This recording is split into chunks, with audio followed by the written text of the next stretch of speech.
HMB function hall आपके खुशियों की जगह। बीजापुर में मंगनी, शादी, अकीका जैसे खुशियों के प्रोग्राम्स के लिए पार्किंग की विशाल जगह और आलीशान हॉल में रहने खाने के सारे इंतजाम। HMB function hall, Ganesh Nagar, Bengaluru bypass road, Maruti and Toyota showroom, back side, Bijapur. Booking शुरू हो चुकी है। कांग्रेस पक्ष ನಮ್ಮಲ್ಲಿ ದೆಹಲಿಯ ನಾಯಕರು ಅದ್ರ ಬಗ್ಗೆ ಅನಾಲಿಸಿಸ್ ಮಾಡ್ತಾ ಇದ್ದಾರೆ. ಆ ಅನಾಲಿಸಿಸ್ ಮಾಡಿದ್ಮೇಲೆ ಸತ್ಯ ಅನ್ನೋದು ಬರ್ತದೆ. ಬಟ್ ಮೇಲ್ನೋಟಕ್ಕೆ ಇವತ್ತು ದಿವಸ 90% ಸ್ಟ್ರೈಕ್ ಏನಿದೆ, ಬಹುಶಃ ನಮ್ಮ ಭಾರತ ದೇಶದ ಇತಿಹಾಸದಲ್ಲಿ ಯಾವ ಚುನಾವಣೆಯಲ್ಲೂ ಕೂಡ 90% ಸ್ಟ್ರೈಕ್ ಆಗ್ತದೆ. ಹೀಗಾಗಿ ಸಹಜವಾಗಿ ಇವತ್ತು ದಿವಸ ಏನೋ ಒಂದು ರೀತಿಯ ಒಂದು ಸಂಶಯ ಉತ್ಪನ್ನ. ಅದೇನೇ ಇರಲಿ, ಇವತ್ತು ಜನ ತೀರ್ಪೇನು ಕೊಟ್ಟಿದ್ದಾರೆ, ಜನರ ತೀರ್ಪನ್ನು ನಾವು ತೆರವಾಗಿ ಒಪ್ತೇವೆ. ಮಹಾಗಠಬಂಧನಕ್ಕೆ ಯಾರು ಮತ ಹಾಕಿದ್ದಾರೆ ಅವರಿಗೆ ಅಭಿನಂದನೆಗಳು ಸಲ್ಲಿಸ್ತೇವೆ. ಹೀಗಾಗಿ ನೋಡೋಣ ಅಂತ ನಮ್ಮ ರಿಸರ್ಚ್ ಟೀಮ್ ಏನಿದೆ ಡೆಲ್ಲಿಯಲ್ಲಿ ಇದನ್ನೆಲ್ಲ ಅನಾಲಿಸಿಸ್ ಮಾಡ್ತದೆ. ಅದಾದಮೇಲೆ ಮುಂದೆ ಟೇಕ್ ಮಾಡ್ತಾರೆ. ನಾನೀಗ ಅದನ್ನು ಹೇಳುವಷ್ಟು ನನಗೆ ಸಂಪೂರ್ಣವಾದಂಥ ಮಾಹಿತಿ ಇಲ್ಲ. ಆದರೆ ಕೋಟ್ ಚೋರಿ ಆಗಿದ್ದು ಆಳಾದ್ಮೇಲೆ ನೋಡಿದ್ದೀವಿ. 75 ರೂಪಾಯಿ 75 ಪೈಸೆ ರೂಪಾಯಿ ನಾನು ಕೋಟಿಗೆ ಅದೆಲ್ಲ ನಿಮಗೂ ಗೊತ್ತದು ಹೌದಿಲ್ಲ ರೀ. 75 ರೂಪಾಯಿ ಅದ ನಾವು ಗೊತ್ತಿಲ್ಲ, ಅದಕ್ಕೆ ಬಾಯ್ಬಿಡ್ತಾ ಇದೆಲ್ಲ ನಮ್ಮ ಮಾಡಿದ್ದನ್ನು ನೋಡಿದ್ದೀವಿ. ಅಲ್ಲಿ ನಮ್ಮ ಪಾರ್ಲಿಮೆಂಟ್ನಲ್ಲಿ ಬೆಂಗಳೂರು ಸೆಂಟ್ರಲ್ನಲ್ಲಿ ಅಲ್ಲಾಗಿದ್ದನ್ನು ನೋಡಿದ್ದೀವಿ. ಎಲ್ಲೋ ಒಂದು ಕಡೆ ಇಲೆಕ್ಷನ್ ಕಮಿಷನ್ನು ಈ ರಿಫಾರ್ಮ್ಸ್ ತರಬೇಕು, ಸುಮ್ಮನೆ ಅಫಿಡವಿಟ್ ಹಾಕಿ ಅದು ಮಾಡಿ ಇದು ಮಾಡಿ ಅಂತ ರಿಫಾರ್ಮ್ಸ್ ತಂದು ಇವತ್ತು ಸಹ ಚುನಾವಣೆ ಪಾರದರ್ಶಕವಾಗಿ. ನಾವು ಕೇಳೋದೇನು, ಕಾಂಗ್ರೆಸ್ ಸಹಾಯ ಮಾಡೋದು ಕೇಳ್ತೀವ? ಪಾರದರ್ಶಕವಾಗಿ.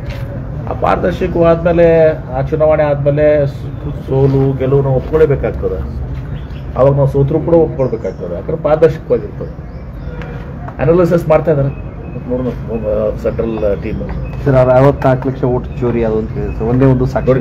ನನಗೆ ಸಾಕ್ಷಿ ಇಲ್ಲೇ ಇದಲ್ಲಪ್ಪ, ಆಳಂದಾಗೆ ಇಲ್ಲೇ ಇದೆ, ಸೆಂಟ್ರಲ್ನಾಗ ಇದೆ, ಬೆಂಗಳೂರಿನಲ್ಲಿ ಸಾಕ್ಷಿ ಬೇಕಾದಷ್ಟಿದೆ. ಯಾಕೆ ಇಲೆಕ್ಷನ್ದವ್ರು ಎಲ್ಲ ಕಮಿಷನ್ದವ್ರು ಎಲ್ಲಾನು ಲಿಂಕ್ಸ್ ಅನ್ನೆಲ್ಲ ಡಿಲೀಟ್ ಮಾಡಿದ್ರು? ಸುಮ್ಮನೆ ಬಿಡಿ, ಅದಲ್ಲ ಅದು ಬಿಡಿ. ಅದು ಬಿಹಾರದ ಬಗ್ಗೆ ನಾನು ಹೇಳ್ತೀನಿ, ಸೆಂಟ್ರಲ್ ಟೀಮ್ ಅನಾಲಿಸಿಸ್ ಮಾಡ್ತಾ ಇದ್ದಾರೆ.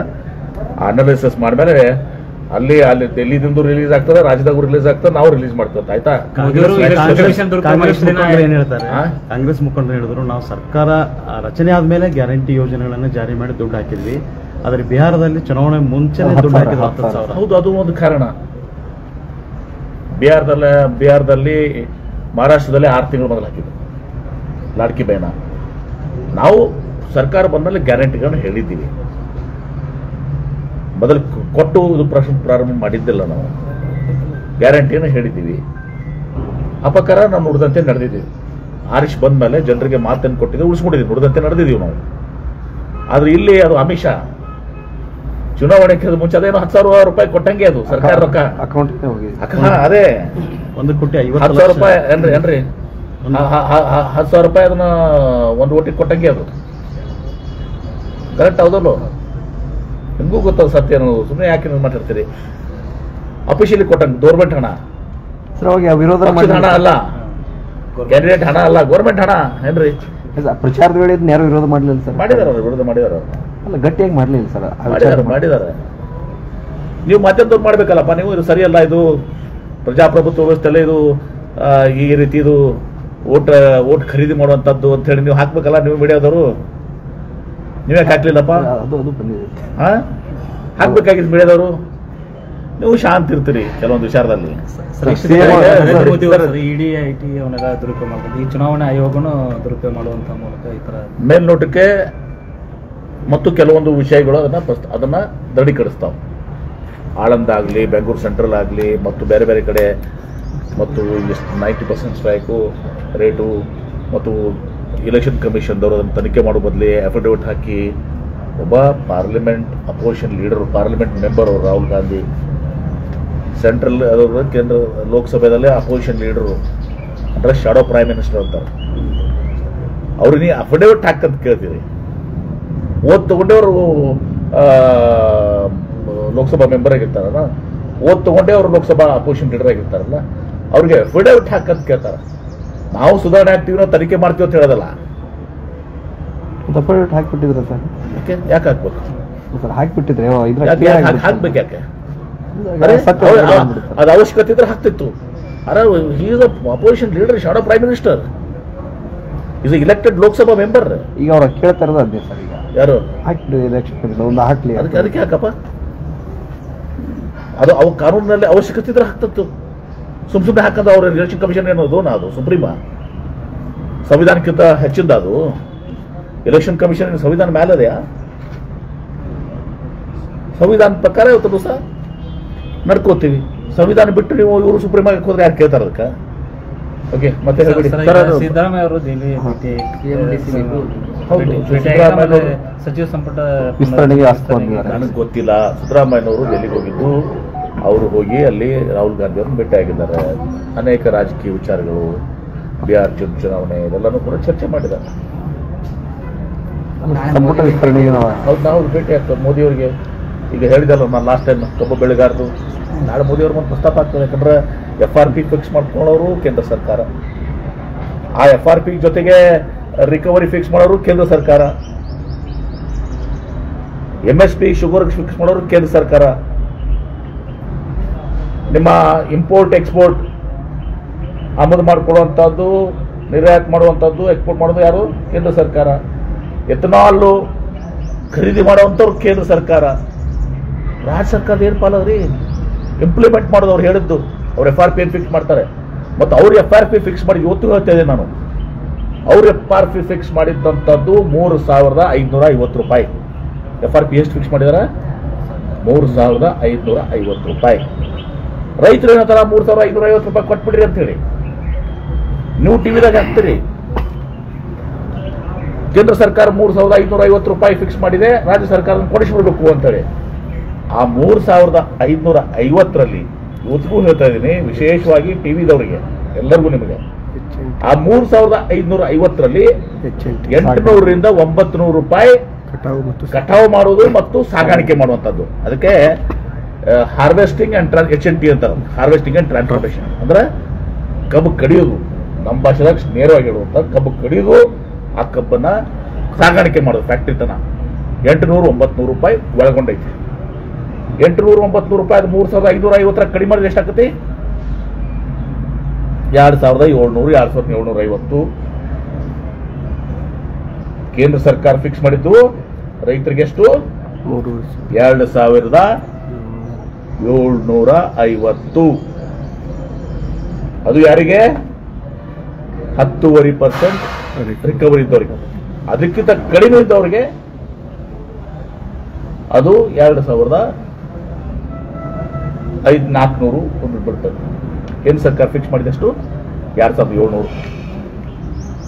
ಈಗ ಹೇಳ್ರಪ್ಪ, ಈಗ ಸ್ಪಷ್ಟ ಆಗಿತ್ತಲ್ಲ, ಈಗ ಯಾರು ಹೋರಾಟ ಇಲ್ಲ. ಈಗ ಹೇಳ್ತೀವಲ್ಲ, ಇದನ್ನ ಯಾಕ್ರಿ? ಈಗ ಕೇಂದ್ರ ಸರ್ಕಾರ FRP ಫಿಕ್ಸ್ ಮಾಡಿದ್ದು 3,550 ಮೈನಸ್ 800, 900 ಈಕ್ವಲ್ ಟು ಎಷ್ಟು ಅನ್ನೋದು ನೀವೇ ಲೆಕ್ಕ ಹಾಕ್ರಿ. 2,700, 2,700 ರೂಪಾಯಿ ಎತ್ತಾಕಲ್ಲ. ಮತ್ತೆ 2,700, 750 ರೂಪಾಯಿ ನಾವು ರೈತರಿಗೆ ಇಂಪ್ಲಿಮೆಂಟ್ ಮಾಡೋಣ.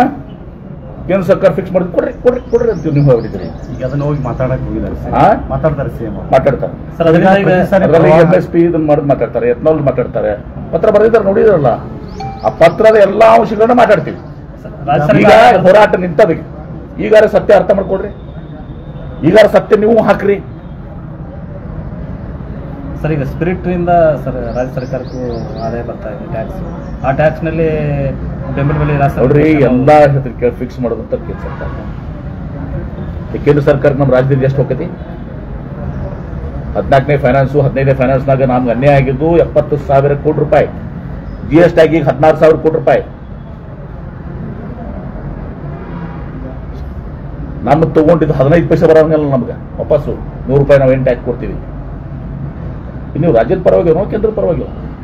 ರಾಜ್ಯದ ಇಂಟ್ರೆಸ್ಟ್ ಇಲ್ವಾ ನಿಮ್ಗೆ ಯಾರಿಗೂ? ಸರ್, ಈಗ ಪ್ರವಾಹ ಕಳೆದಾಗಿ ಕೂಡ ಕೇಂದ್ರದವರು ಸರಿಯಾಗಿ ಪರಿಹಾರ ಕೊಡಲಿಲ್ಲ. ಸುಪ್ರೀಂ ಕೋರ್ಟ್ ಮೆಟ್ಲು ಹೋಗಿ ಪರಿಹಾರ ತಗೊಂಡಾಗ ನೋಡ್ರಿ ಎಲ್ಲ ಇನ್ನು ಪರಿಹಾರ ಕೊಡ್ತಾ ಇಲ್ಲ. ಇನ್ನು ಸುಪ್ರೀಂ ಕೋರ್ಟಿಗೆ ಹೋಗಿ ಚಿಂತನೆ ಮಾಡ್ತಾ ಇದ್ರು ಅಥವಾ ಕೇಂದ್ರ ಸ್ಪಂದನೆ ಮಾಡ್ತಾ ಇದೀವಿ. ರಾಜ್ಯ ಸರ್ಕಾರ ಎಲ್ಲ ಕ್ರಮಗಳನ್ನ ಏನು ಕೈಕೋಬೇಕು ಅಂತ ಕೈಕೋತೀವಿ. ನೀವು ಮೊನ್ನೆನೂ ನೋಡಿದ್ದೀರಿ, ನಮ್ಗೆ ಏನು ಬೆಳೆ ನಾಶ ಆದ ಸಂದರ್ಭದಲ್ಲಿ ರಾಜ್ಯ ಸರ್ಕಾರ ಕೂಡ ಈಕ್ವಲ್ ಹಣ ಹಾಕಿ ಕೊಡುವಂಥ ಅವಶ್ಯಕತೆ ಇರಲಿಲ್ಲ. ಅದು ರಾಜ್ಯ ಸರ್ಕಾರ ಇವತ್ತು ಸಹ ಕೂಡಿಸಿಕೊಡ್ತಿದೆ. ನಮ್ಮ ಬದ್ಧತೆ ಪ್ರಶ್ನೆ ಮಾಡಬೇಡ್ರಿ, ನಾಳೆ ಪ್ರಶ್ನೆ ಮಾಡ್ರಿ ನೀವು. ಸರ್ ಭೀಮಾನದಿ ಫ್ಲಡ್ ಅವ್ರಿಗೂ ಇನ್ನೂ ಪರಿಹಾರ ಬಂದಿಲ್ಲ ಸರ್. ಅವರು ಪಾಪ ಅದೆಲ್ಲನೂ ಕೂಡ ನಡೀತಾ ಇದೆ. ತುಂಬ ಸಹ ಏನೇನು ಪರಿಹಾರ ಕೊಡಬೇಕು ಅನ್ನೋದನ್ನ ಈಗಾಗಲೇ ನಮ್ಮ ರೆವಿನ್ಯೂ ಮಿನಿಸ್ಟ್ರು, ಅಗ್ರಿಕಲ್ಚರ್ ಮಿನಿಸ್ಟ್ರು ಎಲ್ಲ ಇದು ಮಾಡ್ತಾ ಇದ್ದಾರೆ.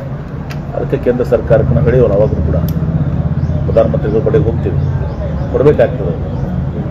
NDRF ಫಾರ್ಮ್ಸು ಇದೆಲ್ಲನೂ ಮಾಡೋದು, ಫಿಕ್ಸ್ ಮಾಡೋದು ಯಾರು? ಕೇಂದ್ರ ಸರ್ಕಾರ. ಹಿಂದೆ ಕೋಶಿ ನದಿ ಆದಾಗ ಬಿಹಾರಕ್ಕೆ 4,000 ಕೋಟಿ ಕೊಟ್ಟಿದ್ವಿ. ಏನ್ರಿ, ಹೀಗಾಗಿ ಹೋಗ್ತೀವಿ, ಮನವಿ ಕೊಡ್ತೀವಿ. ಬಹುಶಃ ನಾಳೆ ಏನು ಪ್ರಧಾನಮಂತ್ರಿ ಭೇಟಿ ಹಾಕಲ್ಲ, ಮುಖ್ಯಮಂತ್ರಿ ಅದನ್ನು ಕೂಡ ಪ್ರಸ್ತಾಪ ಮಾಡ್ತಾರೆ. CM ಅವರು ಹೈಕಮಾಂಡ್ ಭೇಟಿಯಾಗಿ ಬಂದರು. ಈಗ DCM ಅವರು ಹೋಗಿ ಭೇಟಿಯಾಗಿ ಏನು ಹೇಳ್ಬೇಕು? ತಪ್ಪೇನಲ್ಲ, ಏನು ಹೇಳ್ಬೇಕಾದ್ರೆ ನಾವು ಹೋದ್ರೆ ಹೈಕಮಾಂಡ್ ಭೇಟಿ ಆಗ್ತೀವಿ. ಏನಪ್ಪ ಅದು ನಮ್ಮ ಪಕ್ಷದ ಹೈಕಮಾಂಡ್ ನಾವು ಭೇಟಿ ಆಗೋದು ಏನು? BJP ಅವ್ರ ಪಕ್ಷಕ್ಕೆ ಹೋದಾಗ ಭೇಟಿ ಆಗಂಗಿಲ್ಲ. ಅಮಿತ್ ಶಾ ಅವ್ರಿಗೆ ಮೋದಿ ಅವ್ರ ಹತ್ರ ಭೇಟಿ ಆಗಿಲ್ಲ ಬಿಡ್ರಿ ಯಾರಿಗೂ. ಏನ್ರಿ ಅವ್ರು ಭೇಟಿ ಹಾಕಲ್ಲ, ನಡ್ಡಾ ಗಿಡ್ಡ ಭೇಟಿ ಆಗ್ತಾರಲ್ಲ, ಕೆಲವು ಆಗಂಗಿಲ್ಲ. ಶಾಸಕರು ಬಿಟ್ಬಿಟ್ಟಿದ್ದಾರೆ ಸಚಿವ ಸ್ಥಾನ ಮಾಡಿ. ತಪ್ಪೇನಿದೆ ರೀ? ನಮ್ಮ ಶಾಸಕರೇನು 136 ಜನ ಅದೀವಿ, ಪ್ರತಿಯೊಬ್ಬರಿಗೆ ಹಕ್ಕಿದೆ ಮಂತ್ರಿ ಆಗ. ತಪ್ಪೇನಿದೆ? ಮಂತ್ರಿ ಆಗುವ ಆಶೆ ಎಲ್ಲರಿಗೂ ಇರ್ತದೆ, ಸಮರ್ಥರು ಇದ್ದಾರೆ ಎಲ್ಲರೂ. ತಪ್ಪೇನಿದೆ? 15ಕ್ಕೂ ಹೆಚ್ಚು ಶಾಸಕರು ಇದು ಸಚಿವರು ಸದ್ಯ ಬದಲಾವಣೆ ಆಗಿದೆ. ಅದು ಗೊತ್ತಿಲ್ಲ, ಅದು ಹೈಕಮಾಂಡ್ ಗೊತ್ತು. ನಮ್ಗೇನು ಹೇಳ್ಯಾರ? ನಮ್ಗೆ ಗೊತ್ತು ಹೇಳಿದಪ್ಪ, ನಿಮ್ಗೆ ಹೇಳ್ಯಾರ? ಚರ್ಚೆ ಹೈಕಮಾಂಡ್ ಏನ್ ತೀರ್ಮಾನ ಮಾಡ್ತದ ಅಂತಿಮ ನಮ್ಮಲ್ಲಿ. ಸರ್, ಅದು ರೈಲ್ವೆ ಸ್ಟೇಷನ್ಗೆ ಸಿದ್ದೇಶ್ವರ ನಾಮ ಹೆಸರು ಅದು ಸೋಷಿಯಲ್ ಮೀಡಿಯಾದಲ್ಲಿ ಹೆಸರು ಆಲ್ರೆಡಿ ಇಟ್ಟಿದ್ದಾರೆ ಅಂತ ಆಗ್ತಿದೆ ಸರ್. ನೋಡಿ, ಕೇಂದ್ರ ಸೋಷಿಯಲ್ ಮೀಡಿಯಾದಾಗ ಇರಲಿಲ್ಲ, ಲೆಟರ್ ನೋಡಿರಿ ನೀವು. ಹೌದು ಸರ್, ಅದು ಕೇಂದ್ರ ನಾವು ಇಡಕ್ ಬರಲ್ಲ, ಕೇಂದ್ರ ಸರ್ಕಾರ ಕಳಿಸಿದ್ವಿ. ರೈಲ್ವೇಸ್ ಕೇಂದ್ರ ಸರ್ಕಾರ ಬರೋದು ಇಲ್ಲಿದು, ಆಮೇಲೆ ಬೀದರ್ದು, ಬೆಳಗಾಂದು ಮತ್ತು ಶಿವಮೊಗ್ಗ ಇದ್ರದ್ದು 4 ಕಡೆ ಅವ್ರೇನು ಅದೇ ರೀತಿ ಏರ್ಪೋರ್ಟ್ಗೆ ಅದನ್ನು ಕೂಡ ಕೇಂದ್ರ ಸರ್ಕಾರ ಕಳಿಸಿದ್ವಿ, ಬಸವಣ್ಣವ್ರ ಹೆಸರು ಇಡಬೇಕಂತ ಹೇಳಿ. ಬಟ್ ಇನ್ನೂ ಅಂತಿಮ ಆಗಿಲ್ಲ ಸರ್, ಆಗ್ಬೇಕು. ಕೇಂದ್ರ ಸರ್ಕಾರ ಕೇಳ್ರಿ. ಅಲ್ಲ, ಅವರು BJP ಅವ್ರು ಹಂಗೆ ಹಾಕೊಂಡಿದ್ದಾರೆ ಸರ್. ಜಿಗ್ಜಿನವ್ರ ಪತ್ರ ಬರೋದು ಅದಕ್ಕೆ ಆಗಿದೆ ಅಂತ ಹಾಕೊಂಡ್ಬಿಟ್ಟ ಸರ್ ಆಲ್ರೆಡಿ. ಧನ್ಯವಾದಗಳು. ಸರ್, ನವೆಂಬರ್ ಕ್ರಾಂತಿ ಎಲ್ಲ ಸಾಧನೆ ಸರ್. ಈಗ ಹೆಚ್ಚುಗಡೆ ಸಚಿವರು ಅಷ್ಟೇ ಬದಲಾವಣೆ. ನಮ್ಮ ಕಾಂಗ್ರೆಸ್ ಪಕ್ಷದಲ್ಲಿ ಏನು ಕೂಡ ನವೆಂಬರು, ಡಿಸೆಂಬರು, ಜನವರಿ ಏನೇ ಇರಲಿ, ಒಂದು ದಿವಸ ಕ್ರಾಂತಿ ಆಗ್ತದೋ ಬಿಡ್ತದೋ ಏನೇ ಇದ್ರೂ ಕೂಡ ಯಾರ ಕೈಯಾಗೂ ಏನೂ ಇಲ್ಲ. ಎಲ್ಲರೂ ರೈಟ್ ಫ್ರಮ್ ಸಿದ್ದರಾಮಯ್ಯನವರು, DK ಶಿವಕುಮಾರ್ ಅವರು, MP ಪಾಟೀಲ್, ಕಾರ್ಯಕರ್ತ ಎಲ್ಲರೂ ಕೂಡ ಕಾಂಗ್ರೆಸ್ ಪಕ್ಷದ ಹೈಕಮಾಂಡ್ಗೆ ಅಂತಿಮ. ಮಲ್ಲಿಕಾರ್ಜುನ್ ಖರ್ಗೆ ಅವರು ನಮ್ಮ ಹೈಕಮಾಂಡ್ ACC ಅಧ್ಯಕ್ಷರು, ಶ್ರೀಮತಿ ಸೋನಿಯಾ ಗಾಂಧಿ ಅವರು, ರಾಹುಲ್ ಗಾಂಧಿ ಅವರು, ಇವರೆಲ್ಲ ಏನು ತೀರ್ಮಾನ ಮತ್ತು CWC ಇರ್ತದೆ, ಇವರೆಲ್ಲರೂ ಏನು ತೀರ್ಮಾನ ತಿರ್ತಾರೆ ಅದು ಅಂತಿಮ.